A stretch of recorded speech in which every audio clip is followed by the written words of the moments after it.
We are back for another week. I'm not where I thought I was going to be. You're not where you thought you were going to be. It's an upside down world, Doug. It is. It is. So I got the word early this week that this past week that I wasn't going to be going to Rock Hill, so I'm home watching everything, which is fine. Non grata. And you are. I am in a undisclosed location. I'm actually at my sister's house. I'm hanging out with my niece, and we're watching my mom this weekend because it's my sister's 54th birthday. So her and her husband went away. Oh, okay. Is she gonna be okay that you said that number? Wait, listen, she's freaking old. Okay, we got 5 people watching. So yeah, thing with us here, we're just going to talk some cornhole, talk some whatever, and then I'm going to get into the first ever corn dogs. You can give your opinion on my picks, but so we're going to do top singles player, my top doubles team, female player, my most improved player that I've watched from the start of the season to the end of the season in the pro division. Then I'm going to do top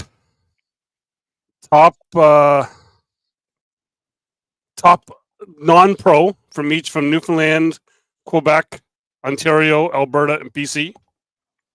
And then I have the 9 players that got into the top 50 this year that were outside the top 50 last year. I'm going to give the top 9 movers. I'm going to tell you there is a couple, 2 or 3 very high digit numbers that people made the jumps. So it's fun. So we'll do that. We'll wait for some more people to join the show. You right there? Whoa, yeah. So we've got Andrew Spencer. He's like an hour and a half away from me. Didn't get a rental car, so he's not going to come down. So he's afraid to play cornhole against me. He's ducking you? He is. Wow. Yep. He's afraid to lose. Don't be afraid to lose. Just play the game. Yep. And we got Byron watching from out in Alberta. I don't know, is there anything going on in the ACL world right now? Like, are they on live at all or anything? Or is it just other people that are going live here tonight? Most of the stuff is starting to happen right now as we're talking. So I think it started at like 8:30 for USA Cornhole. Where but is that on like the Facebook and YouTube and all that stuff? No, that is on ESPN Plus. Yes, which is, I believe, web-based. Right? Yes. I don't even have it as part of my TV package. I even checked my sister's TV here. It is not part of most cable packages. You have to sign into a browser, I think, to get ESPN Plus. And I've heard a bunch of stuff. Some people talking about coming up Wednesday. We have the Canada-US exhibition. And people talking what that is on ESPN Plus. No, it's not. It's on everything but ESPN Plus. So it'll be on the ACL Facebook page, the YouTube, and it will be on the digital network and TikTok. Yeah, last night was on ESPN2 at 8:00. Tonight, the USA National Championships on ESPN Plus. Tomorrow, which is Sunday, starting at 9 a.m., you'll be able to watch all Cornhole ACL. I'm sorry, I made a mistake. All Cornhole TV. Wonder why I said that. ACL Cornhole TV, the Book of Face YouTube, and Tickety Talk. It will all be playing on. Yes, I think most of the stuff this week will all be on that. Yes, you got a live audience, don't you? I do have I have an audience of 1. Ari Berry is here with me. My audience of 1. She's taking pictures, sending it to the family, making fun of me. Well, at least there's more than one person doing that. And there's Candy checking in from. No, she's not in Rock Hill yet, is she? No, she's going. No, it is Saturday. She is home, I believe. I believe she didn't show. I think it was just Brucey and. But I thought she was going like a day later. She might be going later on. I know she was still resting up a little bit, but I don't know if she's going down to there. I know she was saving most of her strength for the word. Oh, she is. She's there. She's there. Oh. See, I remembered. You didn't. I thought she was saving her strength for the world's biggest party. Titan. Maybe. But yeah, so it's going to be a big week down there. I know we got some Canadian players going down there. Some people that are down there for the first time. Some others that are down there for not their first time. But I think it should be a good week overall. But yeah, so we got the ACL Canada. Well, I guess it's not really it's a CCF thing. I guess U.S. versus Canada. I had it with me. It's up now. I closed out that thing of all the matchups. The Canadian Cornhole Federation. Yes, that. So it's I know the singles is Guillaume Morin against Jacob Gore. Wait, hold on. Let me. I think I have it right here, Doug. All right, Canada versus USA matchups. Yes. Women's singles. Yes. Cheyenne versus Don Cartwright. Yes, and I think no, I'm going to be going on another show. Some other people have asked me to come on to. Actually, I kind of said I'm going to come on to talk about that, and they were like, "Okay," but that's the two other guys at the Cleveland that have no idea about Canada, so they need to know about Canada. So, did you freeze up? No, I didn't. Freeze okay. Oh, I wasn't sure there, but no. So yeah. So, but I think for. I think going into this year, Dawn is. I think because she's been getting better as the season's gone on. She had a great tournament in St. John's. I think this is a perfect time for her to go into something like that. Hopefully, the TV doesn't get to her, but I think it's not gonna. I'm not gonna say it's gonna be a walk. It's not gonna be a walkover, but I don't think it's gonna be as easy as some people think. Well, she's playing somebody right now that's not a heater. I mean, someone that's playing, at the top of the game. And I'm not even just going to say in the women's division, because she's playing in every division that she's in, whether it's women's doubles, mixed doubles, women's singles, pro singles. Cheyenne is just right there in the top 5 right now. I think you're going to see a big run on her this weekend, just in everything she's doing, as long as she keeps throwing the bag she's throwing. Men's singles. Jacob Gore and Morin Guillaume. So Guillaume Morin. I'm not sure why it's backwards there. Yeah, you wrote it. I'm just reading the way it's written. That's the way I was sent to me. Hey, I'm just following commands. So go ahead. Guillaume is sneaky good. Like if Jake takes him lightly, it could be a little closer than what people will think. I did just watch Jake, though. His roll bag is actually working very well right now. So that could be kind of a deciding factor in the game right now. Yes, and Derek is right. It is Wednesday at 3:00 Eastern time on the ACL Canada Facebook and YouTube digital network. Andrew says, yeah, Guillaume was his one loss in St. John's. Okay. Next would be mixed doubles.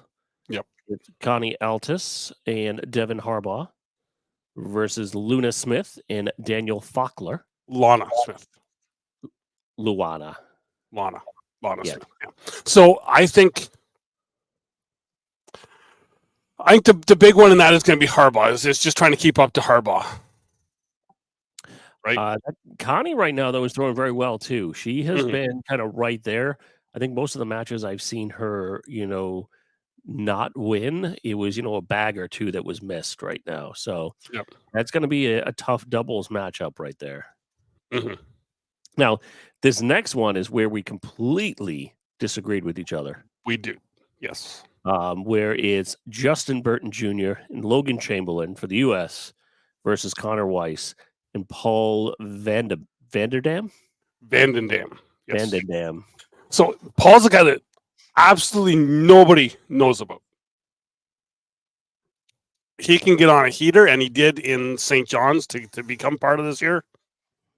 Even seeing him play throughout the weekend in St. John's was my first real chance to to see him in person, and he is. I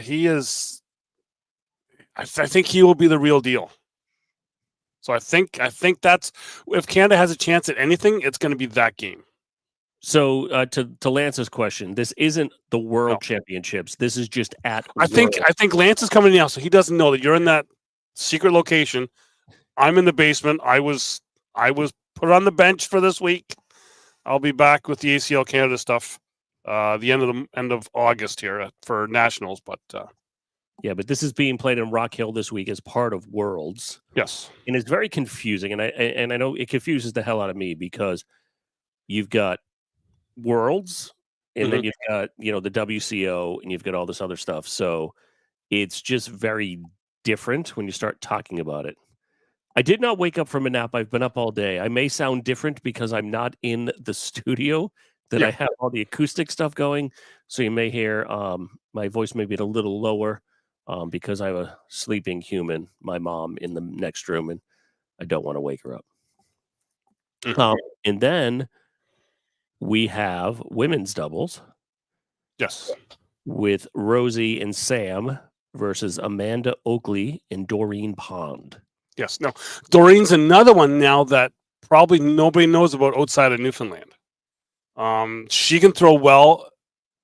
But this will be, again, it'll be another time where I'm not even sure if she even threw on the live feeds the last 2 years in St. John. So I'm not sure this could be her first time throwing on camera like that. So that's the wild card for me with Doreen.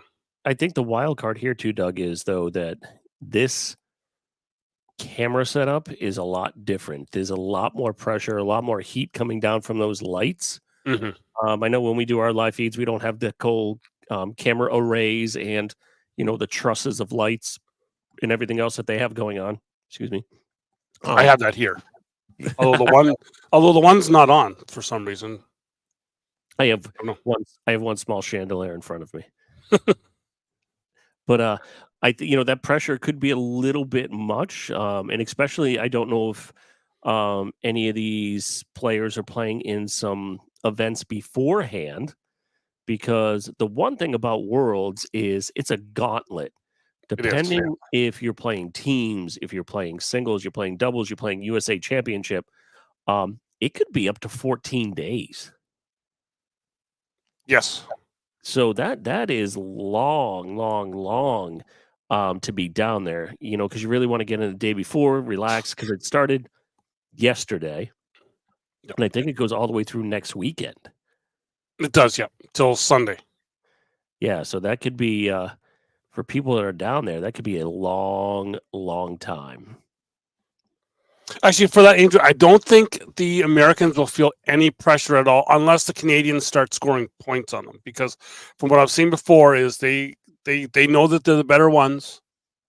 So I think and then really once they get all those players, all the Americans that are playing have all played in front of those TV cameras and under those lights before, so they know what that's like. Where I think it might only be Connor that's played under the lights like that for Canada.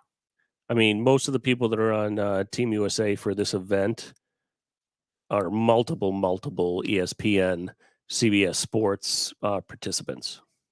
Yep. So we'll see what happens. That should be fun to, little action Wednesday at 3 p.m. When it goes live. So we'll see what happens there. I know right now we are winding down USA Forces. I believe we're almost to singles right now, where it was potentially. So, go ahead. The Ocho stuff, because this U.S. Forces stuff is going to be on the Ocho. So is that the stuff that was the doubles that was last night, and the singles that are going to be on the Ocho? Because Ocho hasn't gone on yet, has it? No. So last night was, I believe, it was on ESPN last night. Let me pull up the live broadcast schedule here again. Last night was on ESPN2 for the U.S. Forces. I have to escape here for a second. Keep talking. That's when Chad Braun and his partner won last night. It was on ESPN2. More light. Tonight moves it over to ESPN Plus, which is the live, the web streaming. Tomorrow at 8 p.m. is CBS Sports. So that moves over at 8 p.m. on CBS Sports. So mostly everything for tomorrow's action, you can see live stream through all the kind of digital platforms. And then tomorrow night moves to CBS.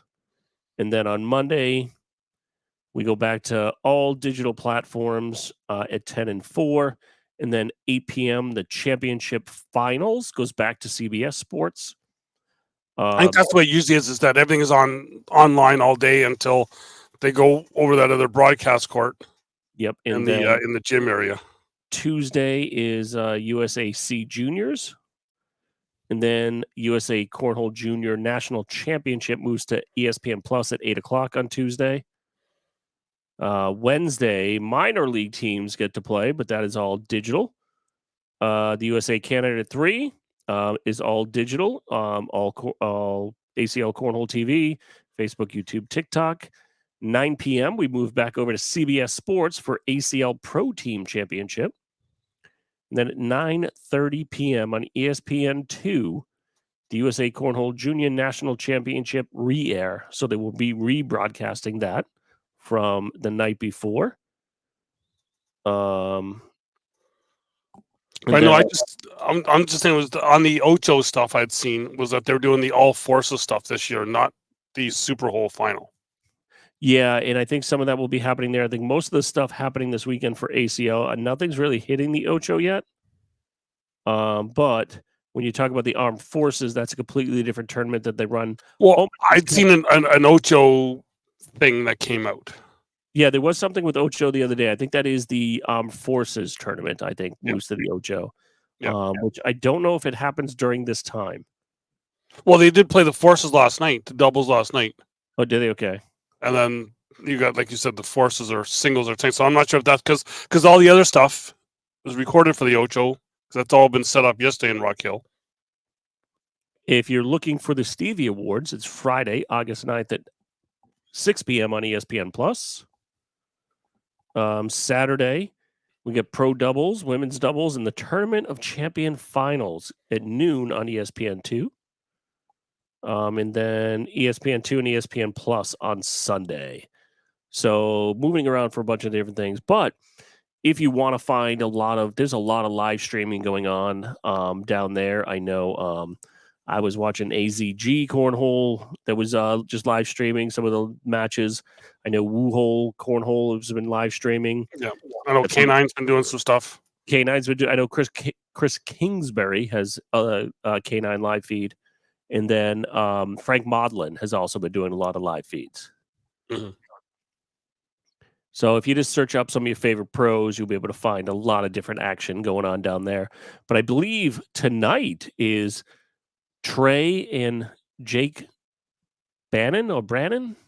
Jake Brannon, yeah. Yeah. I believe he's doing some of the broadcasting tonight. Because I saw Jeff was on maybe a little mini vacation with the wife. Yeah, he was at a Friday night wedding last night. Yeah. Well, I know yesterday, one of my favoriteest pros in the whole wide world got married yesterday. He did, yeah. Well, I seen that, and I was like, it says January 1st on it as well. And I was like, it's not January 1st yesterday. Well, I know a couple of the pros were doing a kind of family and friends ceremony and then potentially some destination stuff. Mm-hmm. So I'm not sure who's who of doing that, but I know there's a bunch of different people this season that are getting married. And I know Jordan was one of them. So congratulations, Jordan. Exactly. Yep. He's still a fan favorite up here in Canada, and yeah. So I'm hoping he does come back, but now that he lives a little farther away, I'm not sure. Well, I think it makes it a little easier for him now too, because for him, now that they're in the Carolinas, I think it makes it a little easier for them to be able to travel a little bit and do some stuff. But yeah, him and Ashley got married yesterday. So congratulations to them. And I know some of the other pros were there with them, kind of celebrating. Mm-hmm. I think you'll see him back in Canada because all he does is cash checks in Canada. He does. He does. But I think next year, I think you see a lot more pros kind of coming out and playing up there because I think the exposure is only going to help them. We have the bag manufacturer controversy going on right now. Oh my God. So not prize money, but sponsorship money is going to shrink down a lot more. I'm not really sure that's a controversy. It's not a controversy, but everybody on one site is trying to make it a controversy. Well, as I said, because the ass put something out, and as I said on the air, it's like, oh my gosh, what happens every year at this time is happening again, and it's just insane. Well, I think every year we have this, but I think it's because two of the medium-sized companies dropped out. I think that's why it was a little bigger this year, because there was no controversy behind these two companies. If you look in years past, there was big controversy behind some of the people that left, where they couldn't deliver, they couldn't do other things, or money got tight. They fired half their players halfway through the season. Yeah. There's a lot of other stuff that went on. But when you look at two of the companies that left, 724 and Ninja, they've just been two solid bag companies in, the ACL for the past year. And for me, here's my take on it, and is that there's the two companies. So Buffalo and Ninja both had a couple of pro throwers that threw their bags in the pro division. Some of the other ones are leaving are not real big companies. No offense to them, not really. And that's always been the thing that we've seen when those companies, the companies that'll leave, are always usually the smaller companies that come through, right? And you see them that they go and they pay to have all of their bags pro division bags. I always tend to think, do you need to have all of your bags, have that many bags pro division when you know you probably aren't going to be having pros? Now, I know the regular Joe player is going to want to play with those pro bags. They're not going to want to play with a comp that you can play in anything under pro division, right? But are some of these companies better off having let their bag company or let the following grow a bit more in a comp level, right, to get to that, right, where it's not as expensive to go in? Because I also feel that there's a lot of these bag companies that come in that think, I'm getting an ACL stamp, I'm going to make like dollars are just going to rake in because everyone's going to want my bags because they're ACL pro bags. No. Right? Like it's... Well, I will say for one of the companies that left, 724, I think they were a lot bigger company outside of the ACL before they started with the stamp. They had a huge following with the 724 Army, and those bags were trading pretty well on the open market before they even hit ACL. So, there was one, I know Jared made the decision to move those bags over to ACL, where I kind of scratched my head a little bit, but it's a gamble. You take a shot, right? You miss 100% of the shots you don't take. You took the shot, and it didn't work out. So now they're moving on, and so Andrew, with Buffalo bags, Buffalo for me, there's some other factors involved there. But for me, Buffalo was really big down in like the Texas area, right? Kind of Texas and Mississippi, kind of down in the lower kind of Midwest, maybe I'd call it, for lack of a better term, where there wasn't a lot of bags that I saw being thrown up here in New England. And, the time I was up in Canada, I really didn't see any of them being thrown. You know what I mean? So there's not many out. Yeah. So, I mean, when you really look at it, some of these bags had such a huge regional following, but really didn't break out into other areas. Ninja got pretty big up here because they had sponsored a few people in New England. Yep. So we saw them a little more. So a lot of people bought them. Only time I really seen them was when Sean Farrell came up, throwing them. But as James said, that NOLA's been, I think that they've been one bag company where they've been kind of keeping a bit smaller, and they're kind of expanding. They're getting bigger and bigger, right, before going that big thing. So that's my big thing is you see like all of a sudden we've got like 30 bag companies trying to get in with with pro division bags all the time, and it's like, okay, so there's like what there's. Well, are we over the 300 pro mark yet? I don't think so. If we add in Canada, I think we get pretty close. And I'm not Okay, talking so about still, the ones I'm not talking about the ones who were made pro like during the season. I'm talking if we take all the other people from Canada and add them in, we could be pretty close because I think we were at 256 to 259 somewhere in there. We okay, add well, in, still, even if say you're just doing the American ones, right? Yeah. That's less than 10 players per bag company, right?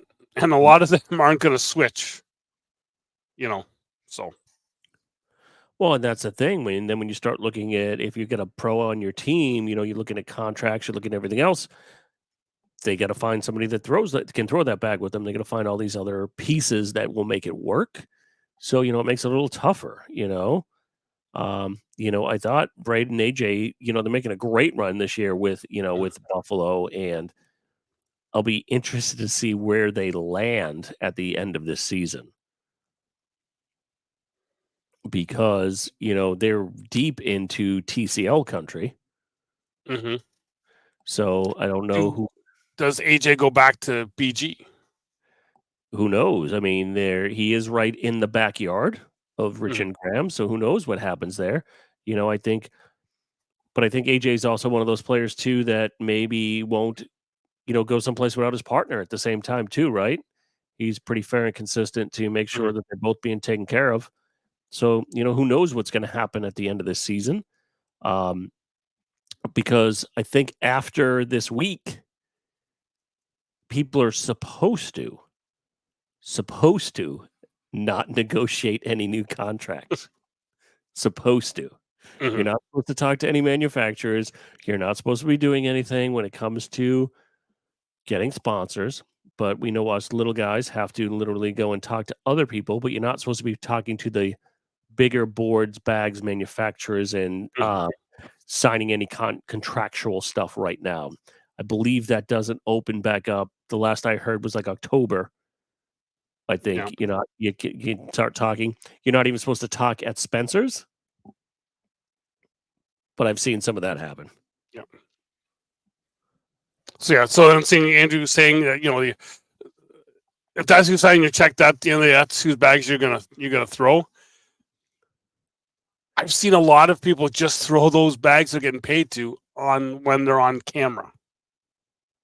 A lot of people go back to the old faithful until they get the camera. Well, and Andrew, I know most companies will make the bags that are kind of the same, but I can get you in a chat with somebody that will take you down a huge rabbit hole of not all carpets made the same, and some of this other materials not the same, and he can bring you into a 6-hour anthology on the name of the carpet, when it was weaved, and everything else. It's a great, interesting conversation. I've had it multiple times. I think that guy may have even tried to have that conversation with someone over a Facebook post. I think this person didn't really know who he was. Yep. And tried to tell him that other people came up with the bags that he came up with. When you're talking bags with this gentleman, he is one of the smarter people when it comes to bags. Yes. And a lot of people discount the amount of work that goes into a set of bags too, right? I saw someone post today, "Oh, Doug, you're frozen. You look like you're Yeah, I keep going out. I think it's the internet. No, but a lot of people I want the Viper R side with this side with a BG fill. Well, that bag technically can't be made. No. Because it's not approved. Somebody can go out there and try to get it approved, but unless you work for BG, you're one of the 3 people that make that decision. You're not going to know what the fill is. Nope. Yeah, you can cut it open and look at it, but it could be a proprietary blend that they have made just for them, and they've got to deal with, some manufacturer that makes plastic pellets. So, it comes down to a lot of different variables. I've heard of manufacturers going out and buying every stitch of fabric just so nobody else can have it, right? I'll take 72 rolls of this. So, not to that extreme. And I've heard in the last few weeks, there's one company that's trying to sell all the stuff that they went and bought because they no longer they have extra stuff of it and they don't need it. Well, that's the And- hard part. You make that gamble, right? You make that gamble to be a tier 1, tier 2, tier 3 bag maker, right? Because as you look at those contracts, you have to be able to put out so many bags per month. And if you cannot live up to that tier, you've put money out and could lose it. Yep. Right? If you can't put out 200 sets a month or whatever that contract says, or 400 sets a month, it can hurt you. You can lose your investment that you put in there. Yeah, I've been feeling I can see that I keep going in and out. So if I do go out, hold on because I've got a second internet I can bring in here. Don't worry, I can keep talking. I'd love to hear my voice. Yes, I know you love to hear your voice. So we're 31 minutes in. Might as well throw out the corn dogs here, the first ever corn dogs. Well, not really the first of these type, the good type of corn dogs. Where I've picked my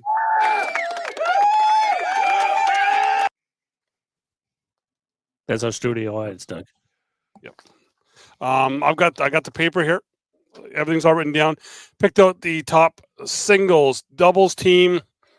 My female player of the year. I thought, do I want to call them a breakout? But you can't really a breakout player. So I've got my most improved player of the year. I go through my top across the country, the top non-pros who I feel in each region. And then I have a list of the top 9 movers from outside the top 50 that were not in the top 50 last year, and they are now in the top 50. I got the list right here. Oh, you're gonna be good with the with that. So we'll start with we'll kind of go backwards here. Kind of go backwards. We'll go. My most improved player this year was a person that, and I've even told them this straight in front of them. So if you get mad at me for calling them the most improved, I've actually talked to this person about this. And that would be a person when I'd first seen the list of the ACL Canadian pros that came out for our pro division.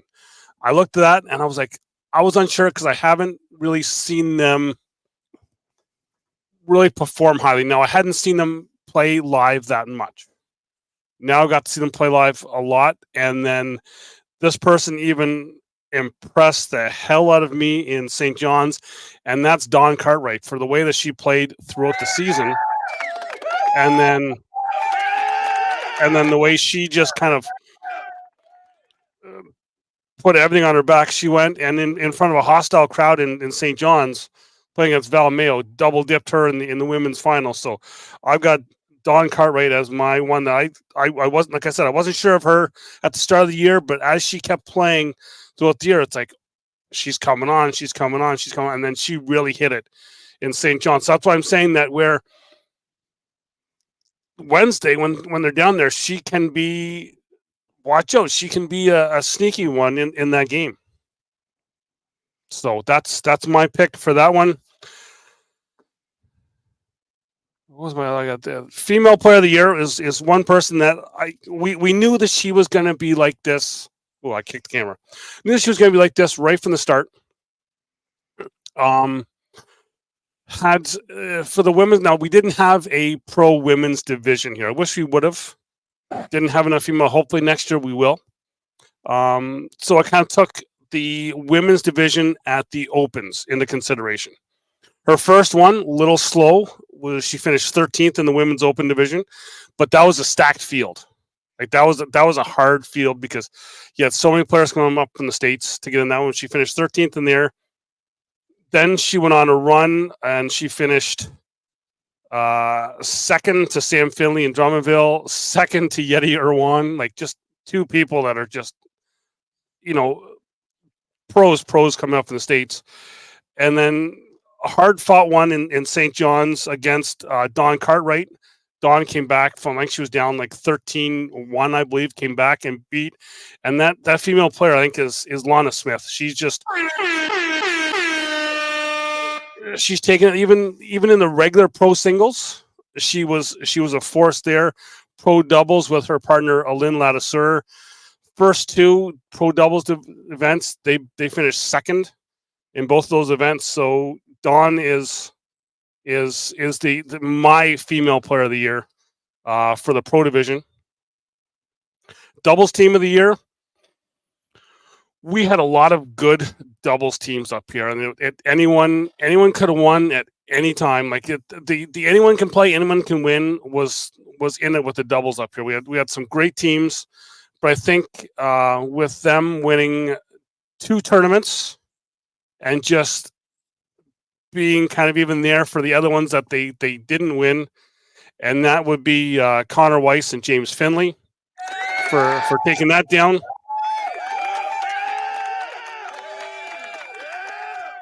Then come to the pro singles player of the year.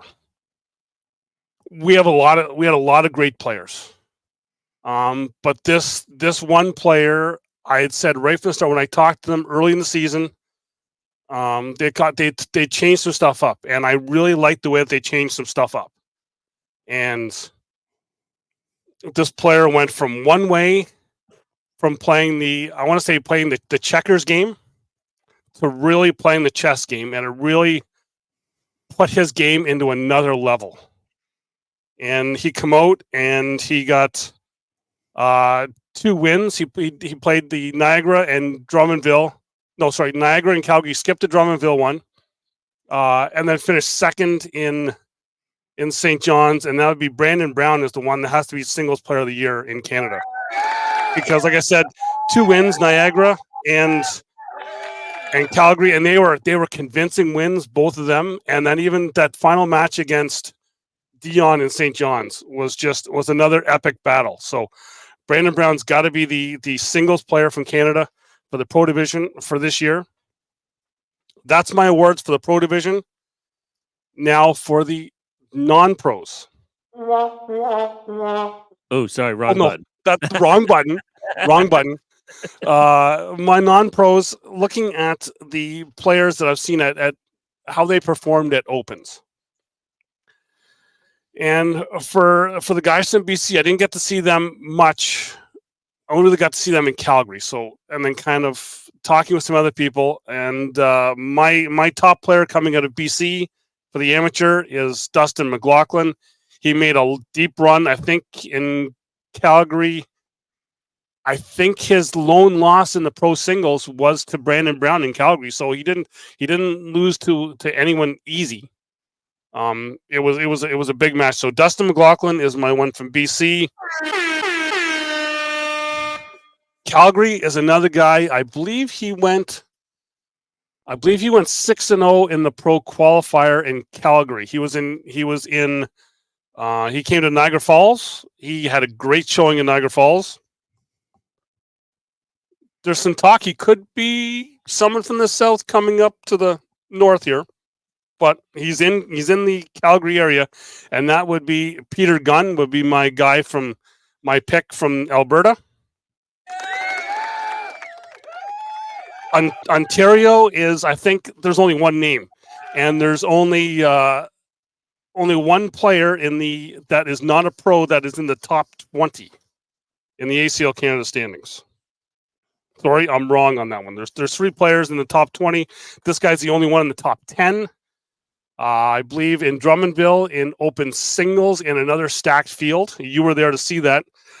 He finished 5th in open singles. And any tournament you go to in Ontario, I don't care where it's at, what level it's at, this guy's going to be there at the end. And that is Paul Aiken. Quebec. This guy is my guy from Quebec. I even could have had him as the ACL Canada Elite Player of the Year, because he made it to, he qualified in 3 of the 4 pro qualifiers. He was at every open. He even took down he got a doubles win with Carl Menard in Calgary. That would be Guillaume Tremblay, would be my player out of Quebec. And then out of Newfoundland, the top player there, I've got a guy he's in the chat now. I really watched him progress all season long. So he's now actually up competing at regionals. I believe he's may even won a couple, and that is Andrew Spencer out of Newfoundland. He was 5-1 in the pro qualifier, I believe, to make the pro division in St. John's. So that is my ACL Canada amateur players from across the country. Now I get to my top 9 players that were outside the top 50, making it inside the top 50. These are the ones who have made the biggest jump.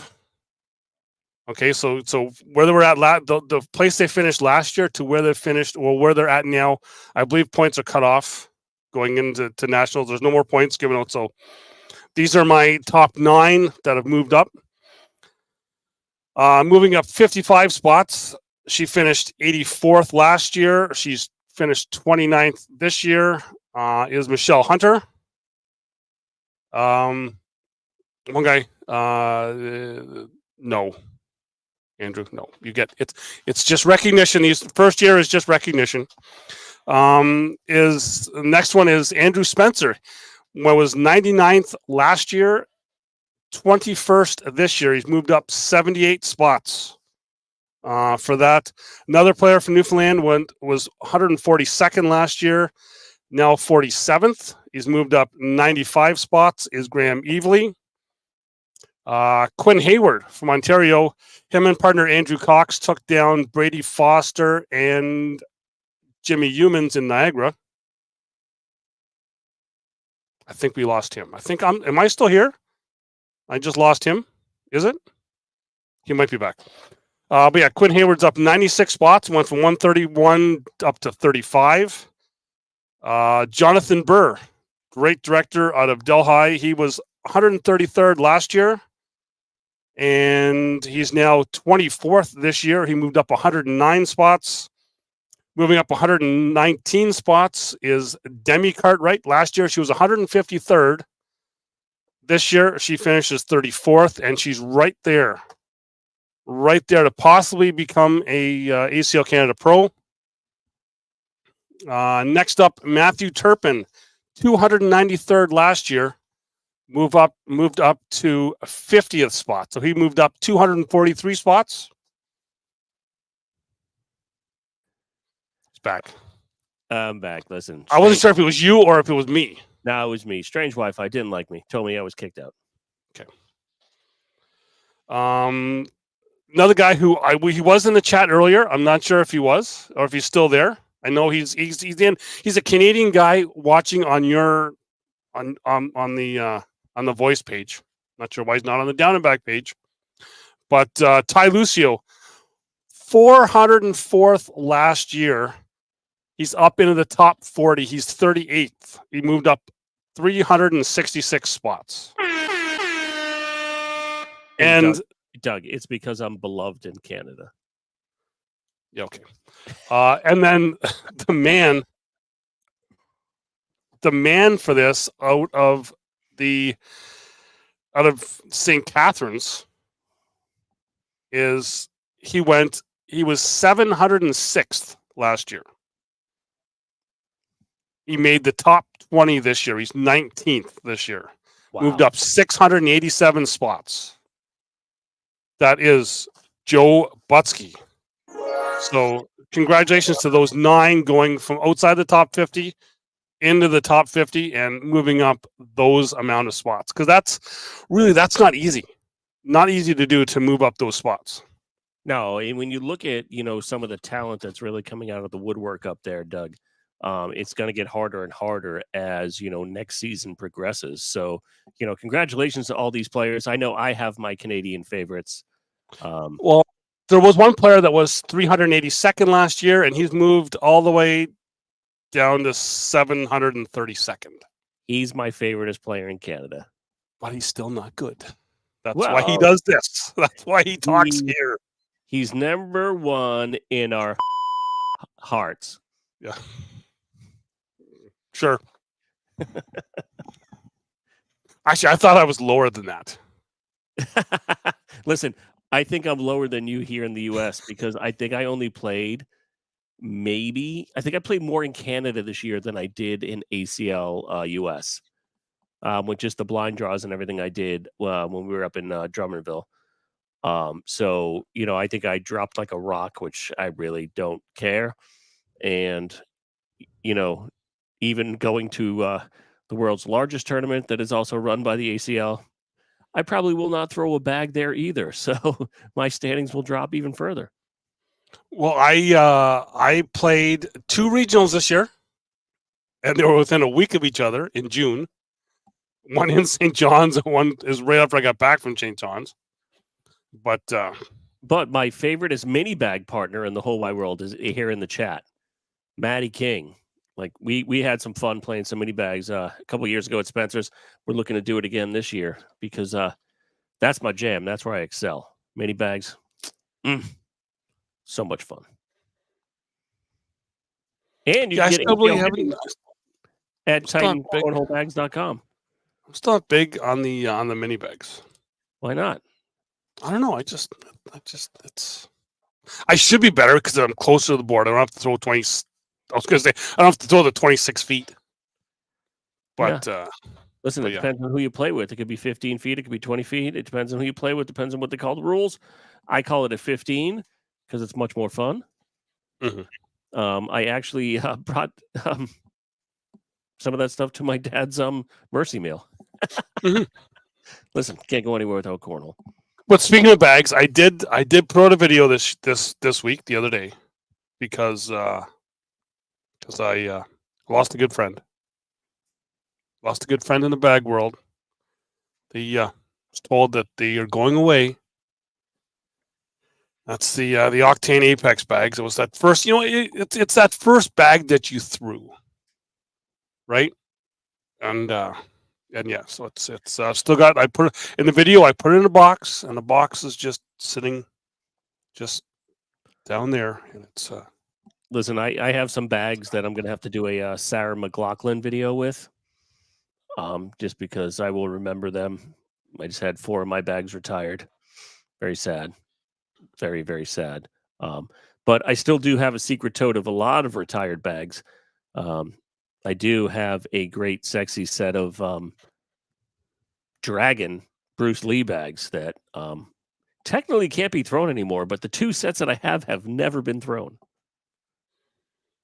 Well, these ones I have been thrown, and it's actually I had to get a 3rd set made because when you throw shorts, sometimes you get a little snag in the bag, and then you have to get new ones. But yeah, I was practicing on my new driveway the other day, and I was realizing that since I got my driveway repaved, it's not the smoothest in the world. So I actually had to break out my pitch pads just to put under the board, just to save some bags. Because I bring a lot of the Thursday night league people that we play with come over and practice in my driveway, even though I'm not in that league anymore, Doug. Oh, okay.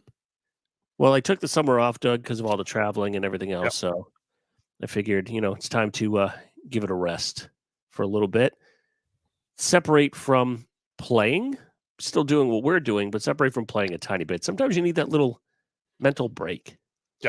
Yeah, and I didn't get a chance. I was supposed to go last night to meet with a couple of guys.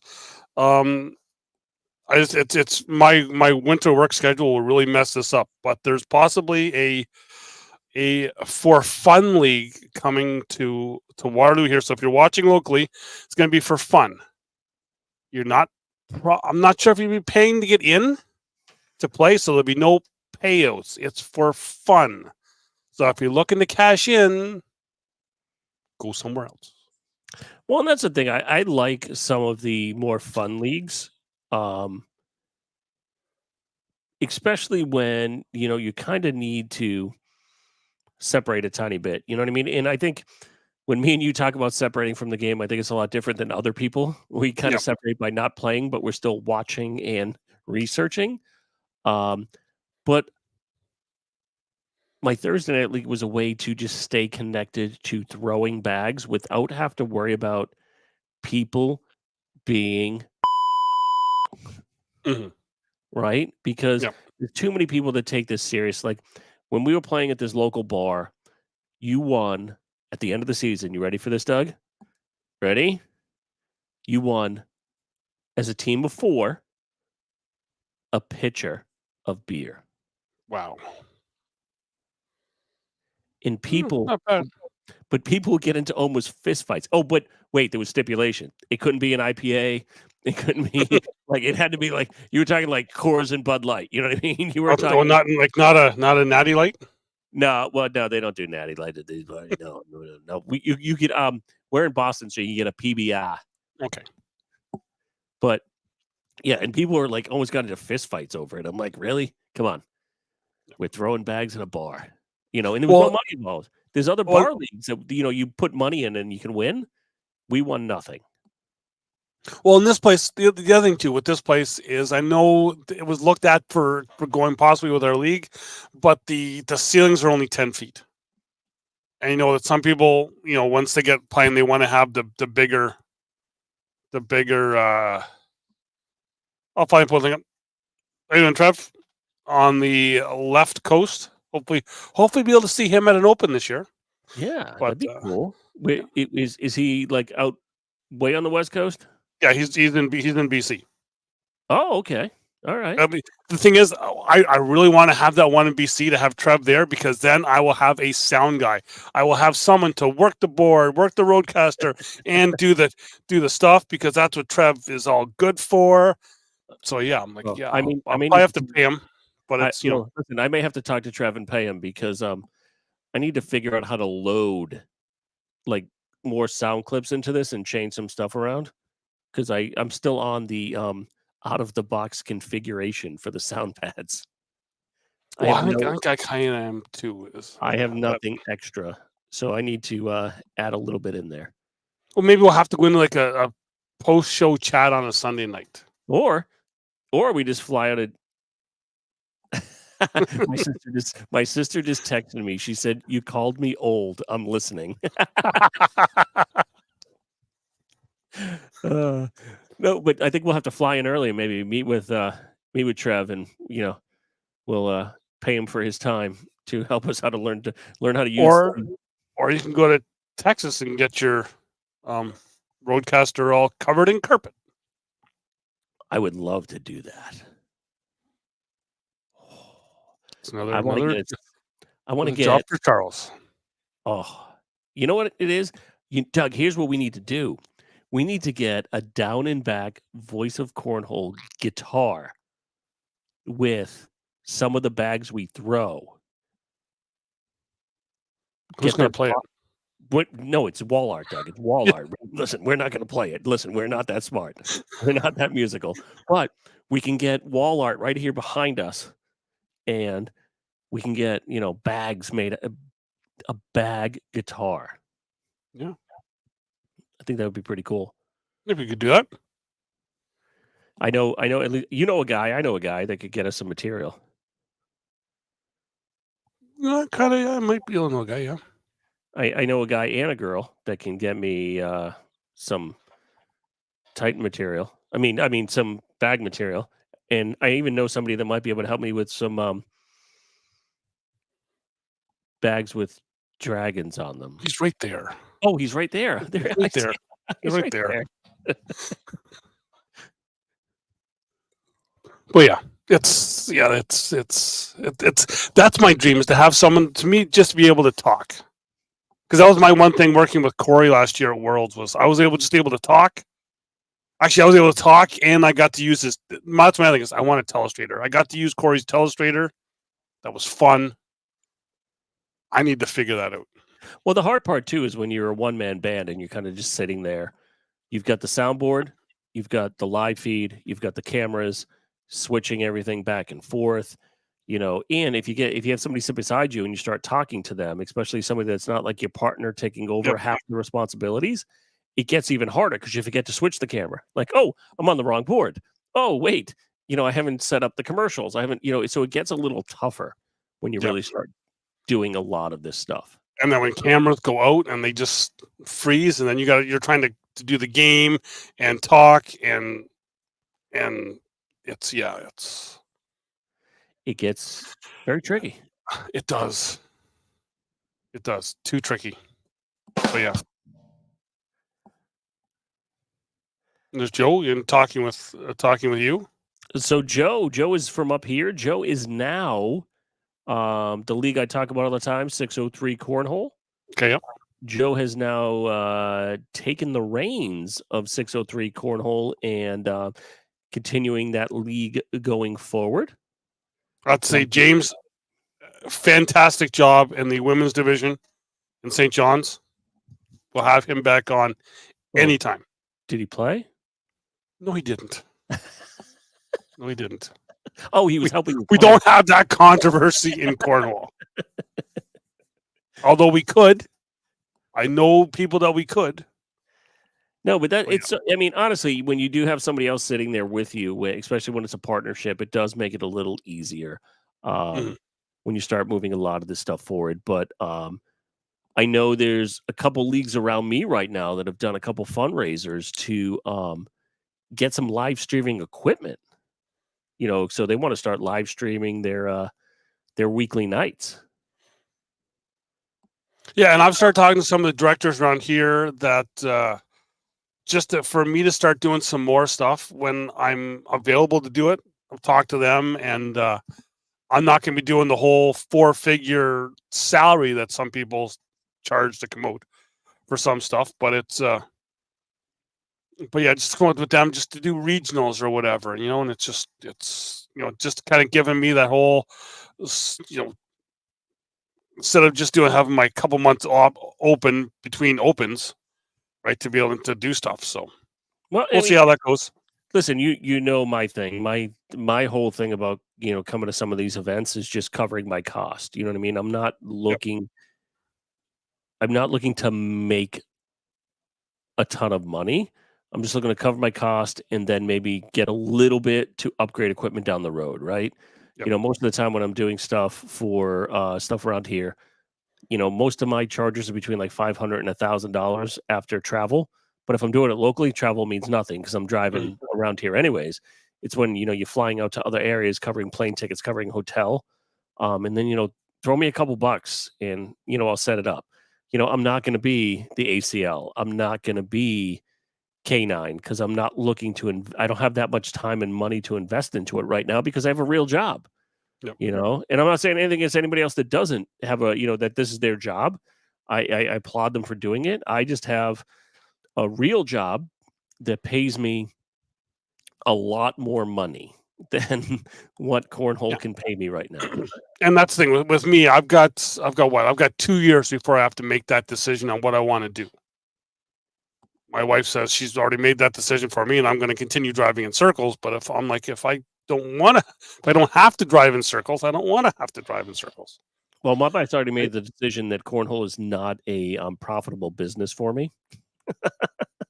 Yeah, I've been told that as well, and I've been like, look at the Facebook statement. I've made $1.92 so far the last 4 months, so it's cha-ching.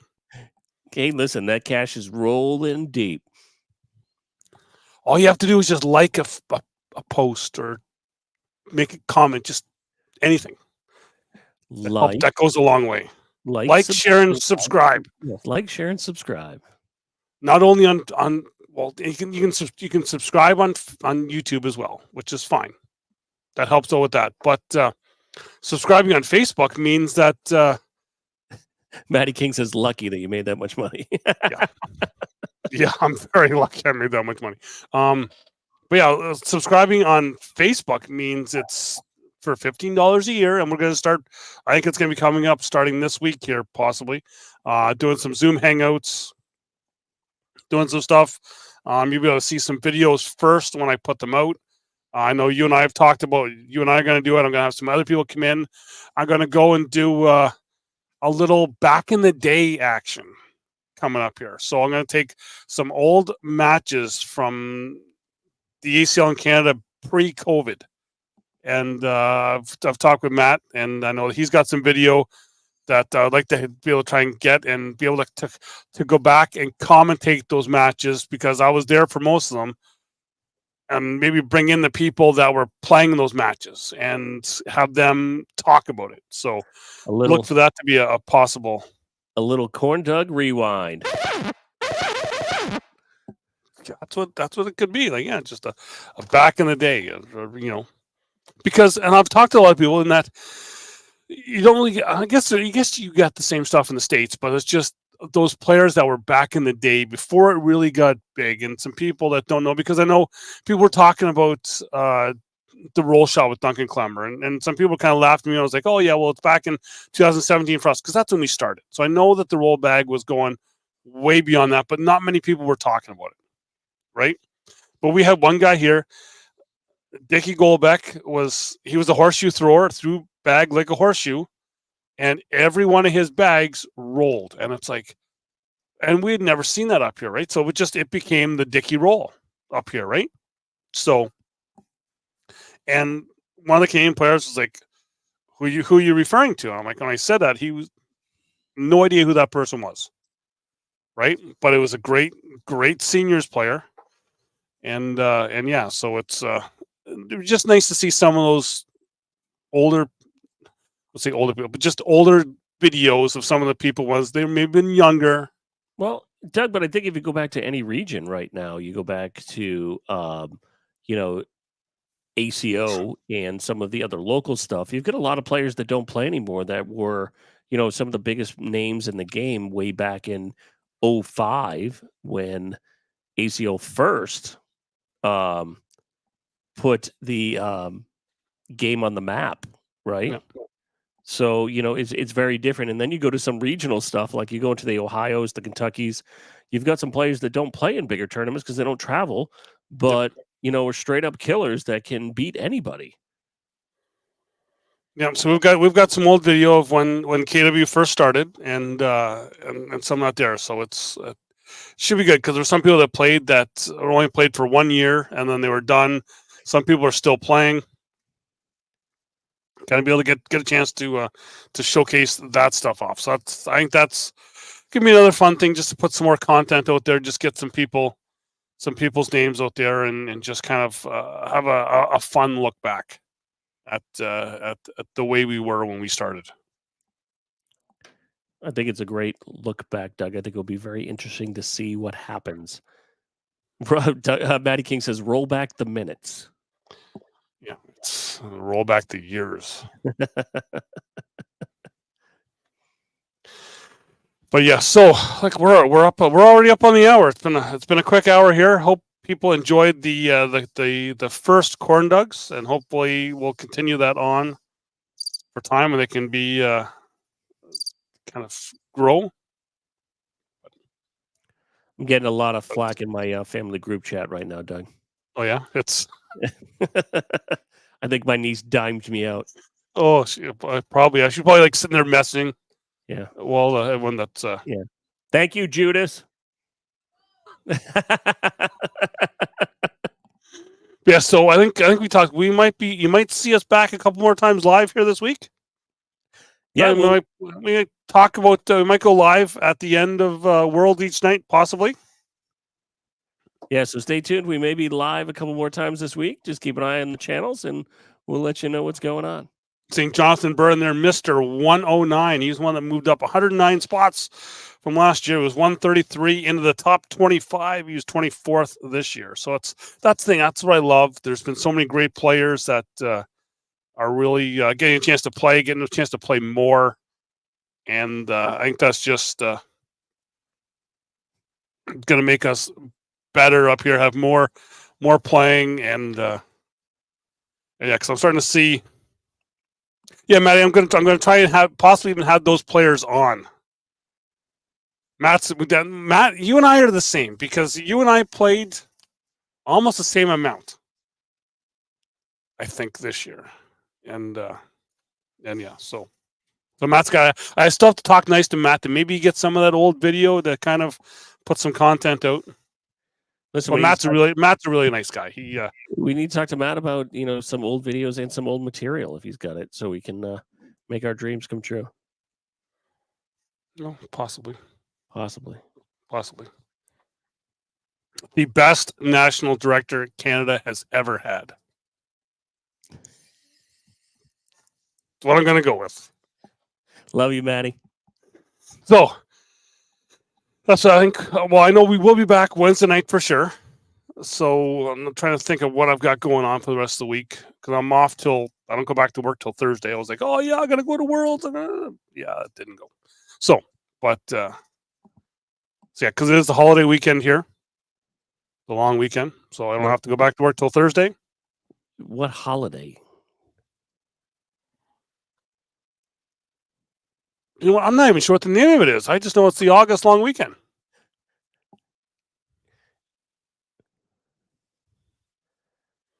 Is there? Oh, wait a second. Oh, here we go. Here we go. It's in BC. It's British Columbia Day. Okay. In Alberta, it is Heritage Day.